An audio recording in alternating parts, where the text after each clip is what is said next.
చేసిన పనులు చెప్పుకోవాలి. ఏ నాయకుడైనా సరే ప్రజల్లోకి వెళ్ళడంలో నామోషి పడకూడదు. పదే పదే మీరు ఎంత తిరగగలిగితే అంత మీరు రాణించే పరిస్థితి ఉంటుంది. ప్రజలకు మీరు ఎంత అందుబాటులో ఉంటే ప్రజలు మిమ్మల్ని ఆదరించే పరిస్థితి వస్తుంది. ఈ విషయం మనం గుర్తుపెట్టుకోవాలి. పని చేయడం ఒక ఎత్తు, ప్రజలకు అందుబాటులో ఉండడం ఇంకొక ఎత్తు.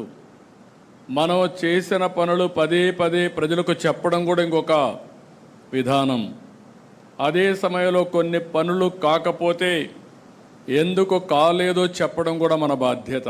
ఇంకొక పక్క మీరు గుర్తుపెట్టుకోవాల్సింది, ఏదైతే ఈరోజు ప్రజా సమస్యల్ని పరిష్కారం చేస్తూ ప్రజల్లో ఒక తృప్తిని మనం చూడాల్సిన అవసరం ఉంది. ఇంకొక పక్క భవిష్యత్తు పైన ఒక భరోసా, ఒక నమ్మకాన్ని కల్పించవలసిన బాధ్యత మనందరిపైన ఉంది. ఇవి రెండూ రావాలంటే మనం చేసే పనుల మీద ఆధారపడుతుంది.